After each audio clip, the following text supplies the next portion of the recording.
great celebration. It's the second community garden here in Revere, the Gibson Community Garden, and it was really spearheaded by Diane Rosenbeck and Jack Polcari. So thank you both.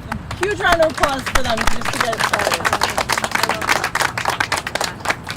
First, a few things. My name is Elle Baker. I work for Revere on the Move, which is an organization that promotes active living and healthy eating throughout the neighborhoods of Revere. And we just recently had a little switch, so we're reporting directly to the city. And we've had the support of our Mayor Arrigo, so we thank you very much for that and for making these types of projects possible. So thank you for being here, and thank you to Councilor Powers, Ward 5 Councilor. I want to also recognize a few other elected officials that have appeared today. We have School Committee woman Stacy Rizzo and Fred Sinella, School Committee. I also want to recognize Revere TV, Bob Dunbar, for being here today. Thank you for being part of this project and a part of this celebration. I also want to recognize Al Terminello from The Advocate for being here. Thank you for being here. He's also a candidate for school committee this year. And I also want to recognize Ward 5 candidate for Ward 5 Councilor Eric Lepmandecchio. Thank you for being here as well. So like I said, this was a vision of Diane, who's also been gardening down at the first community garden in Revere. And she really wanted to bring it a little bit closer to home. And I think that was a great opportunity because it actually allowed for many of the residents in this community to have a garden that they can walk to that they may not have space in their own yard. So thank you very much for that vision and for really not quitting, because we've been working on this for over 2 years before we were able to plant. A few folks I just want to recognize for coming out on the day and for also helping with planning. Frank Stringy is here from Planning, Community Development and Planning, the city planner. He actually designed all the boxes and came down and actually built them, along with Donnie Chamella and Angelo and Verdara. I can never get that right. And Councilor Powers was also down here with us, along with some other volunteers and Jack and Diane themselves. So we put it together in about 2 days? I think it was about 2 full days. So it came together pretty quickly, and as you can see, it's in full bloom now, which is absolutely amazing. I have to resist picking things every time I come by here. So we do have the fence up, which is good. So it keeps it for, if you plant it, you can pick it. So that's sort of the motto. There are also handicap accessible boxes, which you see here in the front. They were open a little bit late in the season this year. So right now they're currently being used by the gardeners here, just using herbs and things that they can share. But we are hoping for next year to have some folks down here being able to take advantage of the handicap accessibility for the plots. So that's all my thank yous. I know that there's more. Thank you for everybody that's been a part of it, and thank you to all the gardeners for coming out here and bringing out all this great food from your gardens to share and to have this experience together. So I want to bring up Brian Arrigo, our mayor. Thank you for being here. Thank you. And just so everyone's clear, Council Powers said if Market Basket closes at 9 o'clock and he can't get any vegetables, he's going to be down here. So that's an FYI for anyone. If you have missing vegetables, you might want to look to the counselor. But in all seriousness, as Elle said, it is my pleasure to support endeavors like this for the city. This is an amenity for our community that's really important, promotes healthy living, and really is the essence of what we're trying to do here in the city of Revere. I do remember it was in between getting elected and actually taking office.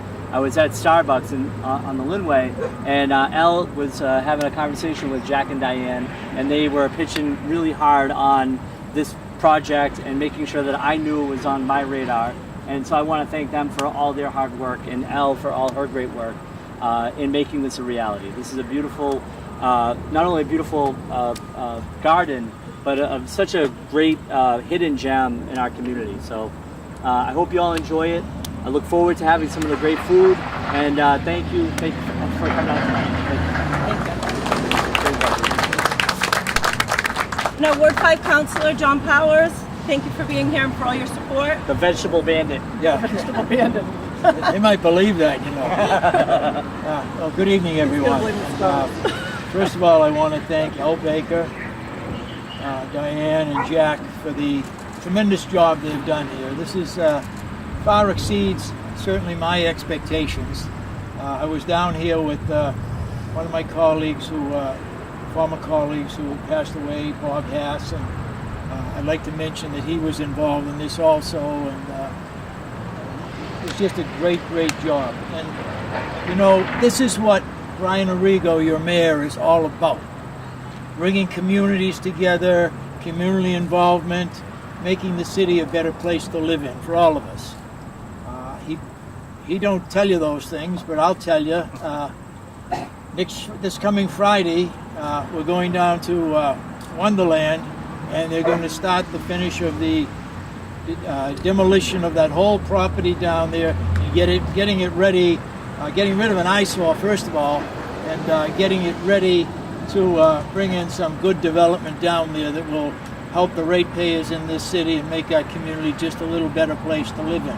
And the other thing he's working on, he's coming up before the City Council on the 28th for a zoning change to take the Echo site, and there's a company, Atlantic Development, that's already purchased that for $54 million. They've got another $3.5 million they paid in back taxes and water bills, and they're not interested, and we were very specific on that with them.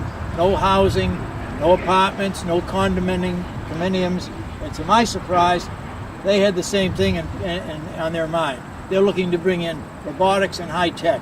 So I think those two projects alone say an awful lot about Brian Arrigo's first 2 years in office, working so diligently every day.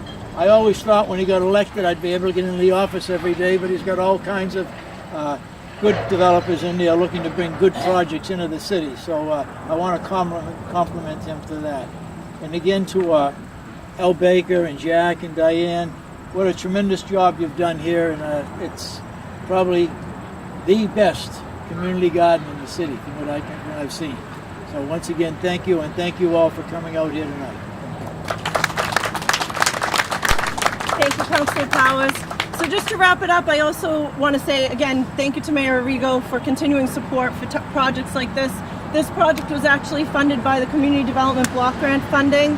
And we also had a lot of support from the Community Development Department, so I definitely want to give a shout out to Mike Kessman, who's not here, but he laid the plans and he helps with everything from the beginning to the end and really getting everything in the ground technically the way it's supposed to be with the measurements and so forth. So he is a huge help all the time, as well as Frank Stringy in planning.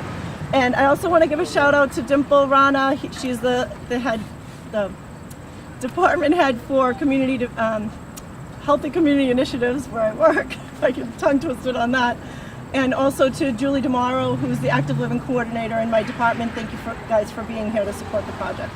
There we go, ready? Hey! It's officially open. Officially open. Even though it's been open. Thank you.